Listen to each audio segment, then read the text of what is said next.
Hey everybody, I'm back with a review, and this time it is the brand new Netflix original The Devil All the Time 2020, directed by Antonio Campos.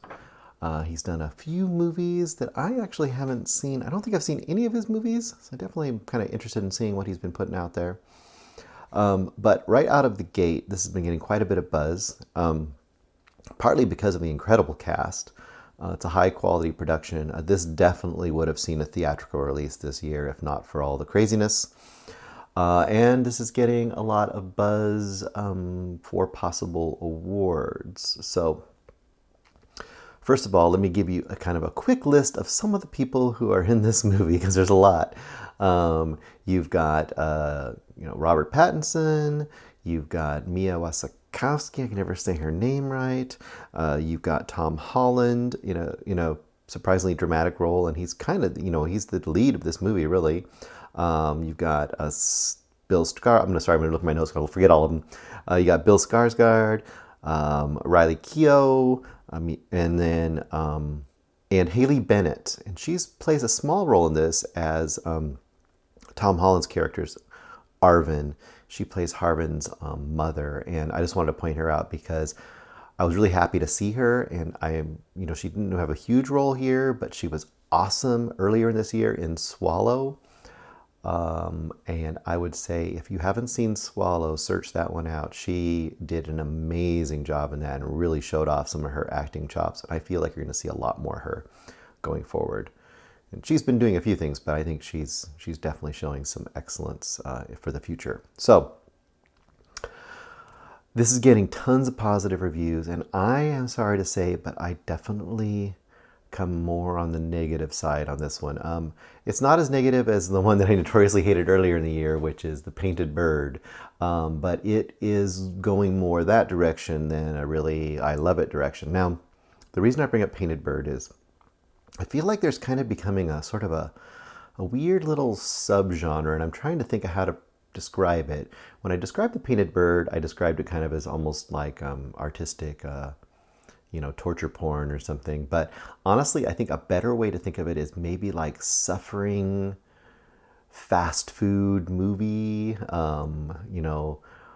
It has it kind of peddles in suffering and sadness, but it doesn't, and it wraps it up in a really high quality production, great cinematography and music, amazing actors involved, talent all the way around, have very artistic, sheen to it.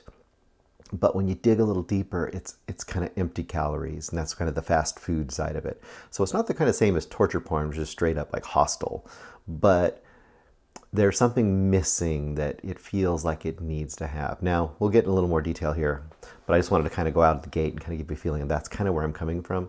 And I don't feel like I'm in line with a lot of people here. So take that with a grain of salt. So you may still love this movie.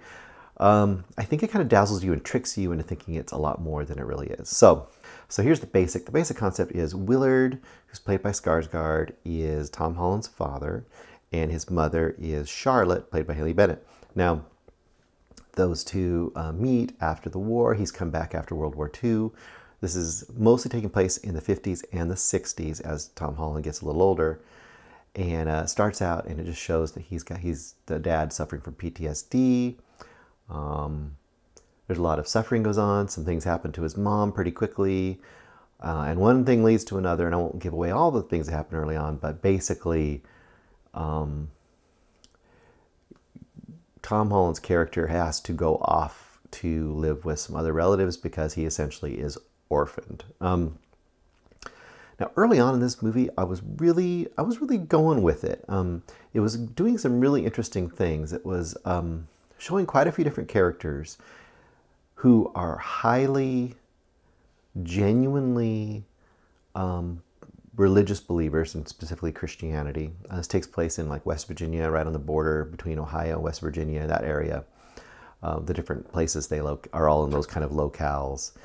And it looked like it was going to be a really weird and interesting indictment, possibly, of religious belief, and that people who are like really almost fanatically believers and kind of left to their own devices, like without guidance, it can lead them to some incredibly painful and wrong-headed decisions that can cause quite a bit of suffering and tragedy in their lives.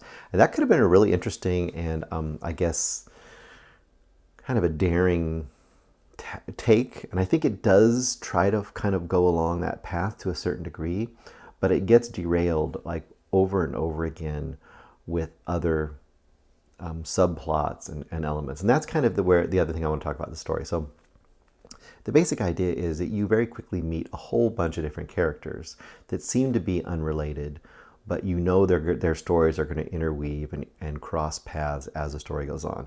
And in a lot of ways, this feels kind of like in a similar kind of universe as something that a Coen Brothers movie might inhabit. Although to me, it doesn't have the wit, doesn't have the humor, or even the serious Coen Brothers movie have a lot more depth and wit to their characters. And that's really my main problem with this movie, is that there's a suffering after suffering after suffering. And it's really predictable too. If there's a character, most of the characters are bad, either deluded and bad or literally evil and sadistic and bad. Or there's a few characters that are truly good, like true believers, true blue, a lot of trues, I know, and they're just trying to live their lives along the straight and narrow path. And those characters, almost to a person in this movie, are going to have something horrible happen to them. And all of that seems kind of manipulative to me. It doesn't seem like real life. There's not the balance of real life. It doesn't mean you can't have all these characters and all these horrible things happening, but there has to be more nuance and more of a point to it in my book. Now, the other side of that is a lot of these characters are really one-dimensional. And that's another problem. So I'm fine with one-dimensional characters. If a story is really exciting and interesting, it's an action movie, it's a horror movie, it's something that's very plot-heavy, and the plot is the interesting part, the characters can kind of be one-dimensional. Or reverse that, and there's hardly any plot, but it's a super focused character study, a slice of life. Well, then that's cool. The plot can be kind of shallow and not have much to it, but the characters are so deep that you watch it. Now, if you have a little bit of both, even better. But this movie is set up as the kind of movie that's going to have deep characters. It's an art house aiming movie with these great actors, so you're going to expect to see some really meaty roles. And it pretends like there's meaty roles, but when you actually think about the characters, you could describe almost every character here with like one line, and that's it. Pattinson's character, sleazy, manipulative preacher. That's all he is. Stepsister to Tom Holland's character.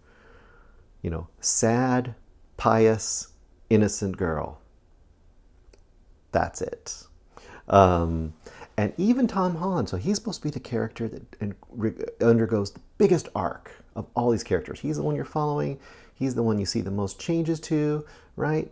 But when you really look at it, there's this early moment where his dad kind of teaches him his key lesson. He even says this is the best day of his life with his dad, while his dad was still around. And that is the moment where, these people were doing some bad things and saying bad things about their family.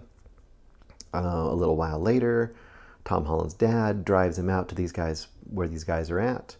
He gets out of his truck and he beats these guys to a pulp, comes back into the car, and he says, son, learn this lesson. Don't ever, always basically saying to them, if someone, kicks you down or tries to abuse you, fight back, but pick the right time to fight back. And that literally is like his character for this whole movie. He's just picking the time to fight back. You really don't know what his character is like other than that. Is he a good guy? Is he a bad guy? Is he, sad? Is he happy? Does he have no faith? Does he have faith? I mean, you really don't know. And he's the most important character in this movie. So once again, that's why all this is really disappointing to me, because there's so much potential here, but it doesn't add up to much. It's a big, really great tasting cheeseburger that when you're done just leaves you empty. And this shouldn't be that. It should be a big, full, several course meal with all these actors and with all the talent here. And that's why I'm disappointed by this movie. And it doesn't, plus, it doesn't, I don't know what it's trying to say. Like, this point doesn't have much of a point. It's not quite as egregious, like I said, as The Painted Bird. But honestly, I couldn't give this much more than 2.5 stars. And when you think back on it, you say, all these actors did a good job. But were their characters really interesting? I don't think they are. I think their characters are just types. They're just, really caricatures in most of the story. So I'd have to really say I couldn't recommend it, but I think most people are loving it. So what can I say? Anyway, that is my take on The Devil All the Time. I think it's kind of a big, mean, empty movie that doesn't really have a lot to say about the human condition other than pretty much everybody around you is evil, wanting to do evil things to you, and good luck surviving that. Like I said to one of my friends, empty nihilism. All right, I will be back soon with hopefully something I like a little bit better, and I'm sure there will be something soon.